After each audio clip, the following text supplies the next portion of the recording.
Hello gamers and welcome back to the ITS Weekly Gaming Update. Again, my name is Julius and today we're covering the news for September 15th to the 21st.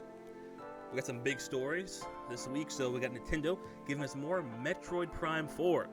Also got Borderlands 4 struggling at launch, and 3 other stories that you don't want to miss. So let's get started. Editor, hit the intro music.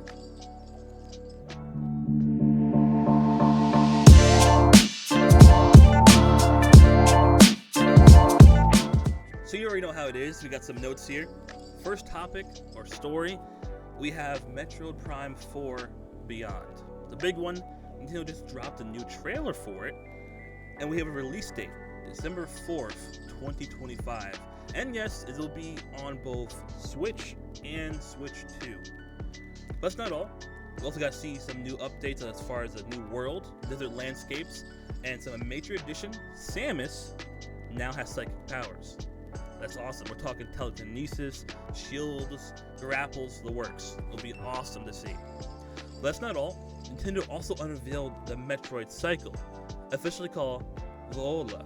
This bike isn't just for show, it's used for travel, exploration, and maybe even combat segments. So fans are buzzing about the game's more open world structure. Some love the idea, others might break the classic Metroid formula. But either way, December is going to be a huge time for Nintendo fans and Metroid fans. Next up, we have Borderlands 4. Last week was its launch, and it's been a rough start.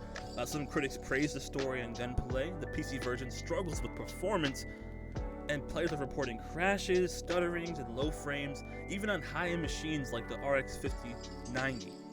Gearbox rushed out a day one patch to fix stability, but many of the issues still remain.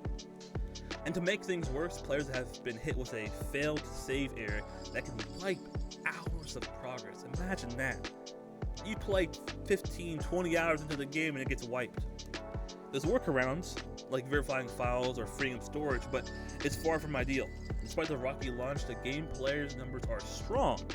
Gearbox promises more patches, plus a full roadmap of free updates and paid expansions running into 2026. So, Borderlands isn't going anywhere, but it's clear it needs work.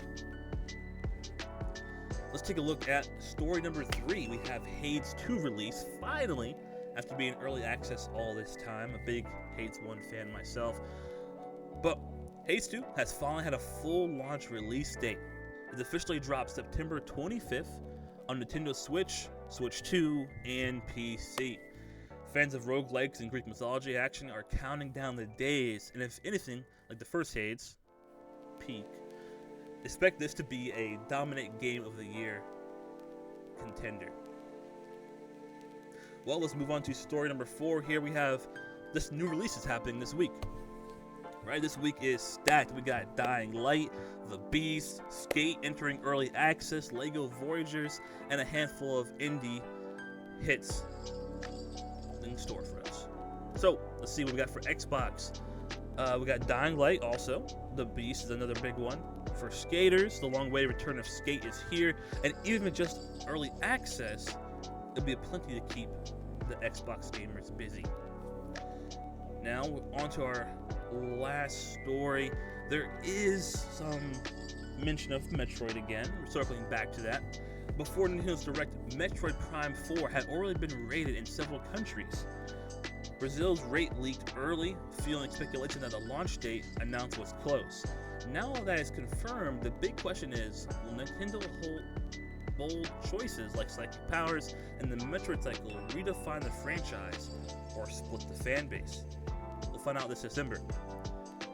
But as we all love a good old bonus story, I was doing some research and I found out that recently Nintendo had gained a US patent covering the fundamental mechanics of summoning a creature to have it fight other characters in a video game.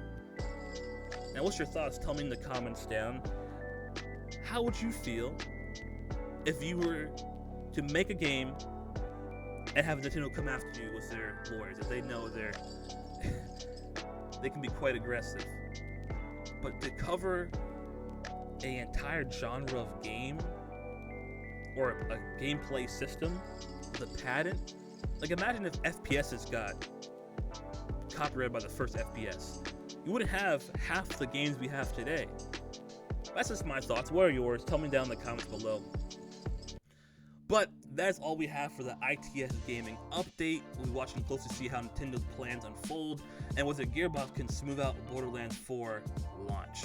If you enjoyed this roundup, make sure to like, subscribe, and follow for more weekly gaming news. Again, I'm Julius. Thanks for tuning in, and always, game on.